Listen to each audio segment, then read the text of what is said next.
এই আখলাক আপনি পাবেন না।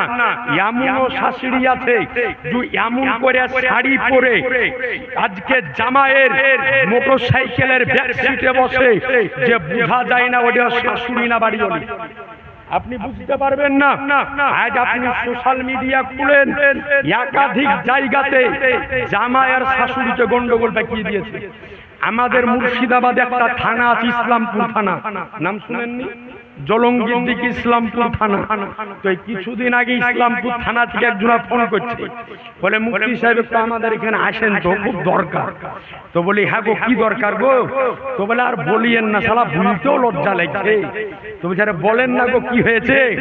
তো বলছে আর বলিয়েন না গো, জামাই শাশুড়িতে গন্ডগোল করে ফেলেছে। চিন্তা করেছে, বলছে জামাই শাশুড়িকে গন্ডগোল করে ফেলাইছে। তার মানে হলো এটাই যে পূর্বের যুগের নারীদের মতো আদব আপনি এখন বর্তমানে পাবেন না। এরপরে আরেকটা বাস্তবিক কথা আপনাদেরকে বলে দিই। আপনারা রাগ করছেন কি? রাগ হচ্ছে কি? একবার জোরে সুবহানাল্লাহ বলেন। আর একটা কথা আপনাকে বলে দিই, এই যে সমস্ত মা বোনেরা আছে, ইনাদের মধ্যে বয়স্কা মহিলা যদি থাকে, তো ওকে যাওয়ার পরে যদি বলেন যে চাচি আপনার স্বামীর নাম কি, তো জীবনে ভুল করে স্বামীর নাম মুখে লাই না। আগেকার মহিলারা বলে অমকের আব্বা, অমকের চাচা, অমকের বড় আব্বা, স্বামীর নাম মুখে লাই না। কেন?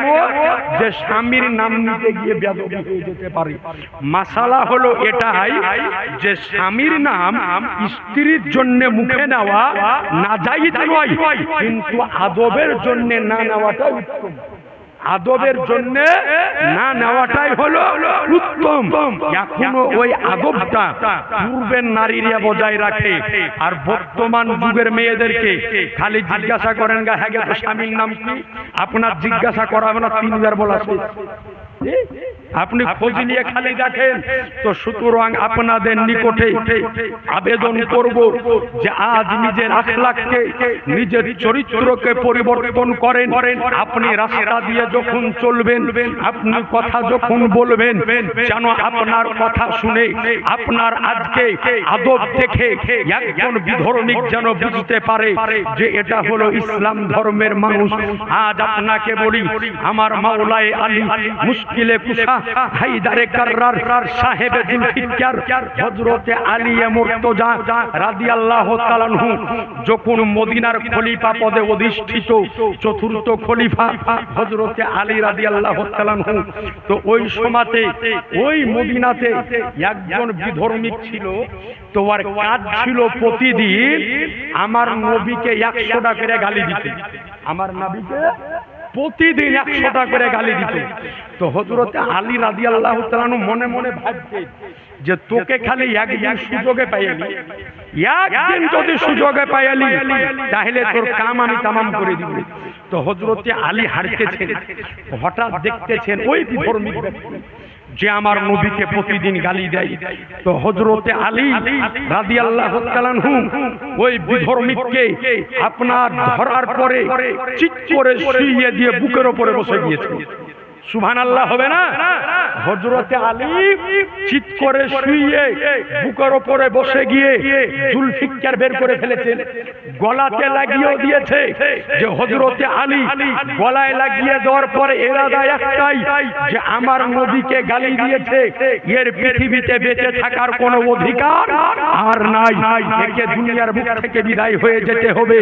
তো যেমনই গলায় লাগিয়ে দেওয়া, ওই বিধর্মী ব্যক্তি নিচ থেকে শুয়ে শুয়ে হযরতে আলীর চেহারার উপরে থুতু চালিয়ে দিয়েছে।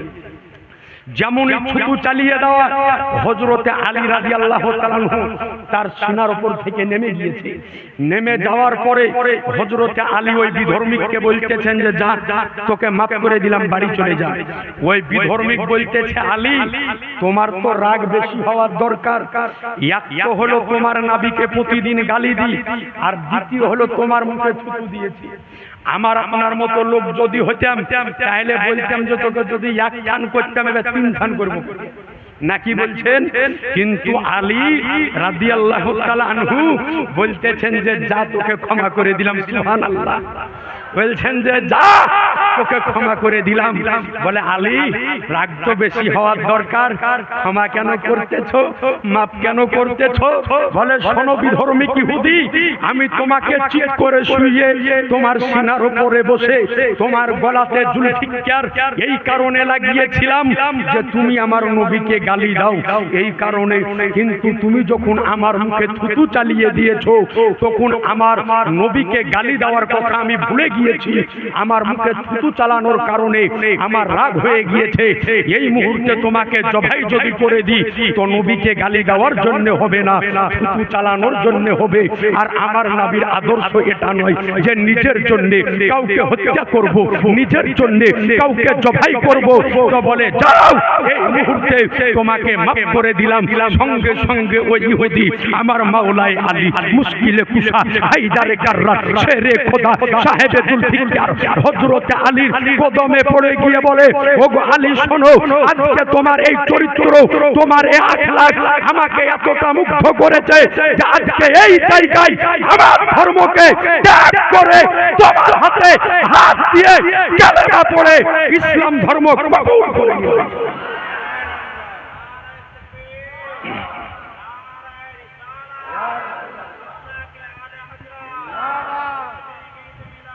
जिंदाबाद। ये আজি জানে মোহতারাম, তো আপনার নিকটে আবেদন এটাই যে ও আমার আলী মুর্তজা রাদিয়াল্লাহু তাআলা আনহুর চরিত্রকে দেখার পরে বিধর্মীকে ঈমান নিয়ে এসেছে। সুতরাং বলবো যে আজ নিজের চরিত্রকে ঠিক করুন। সাহাবায়ে কেরামদের কি চরিত্র ছিল!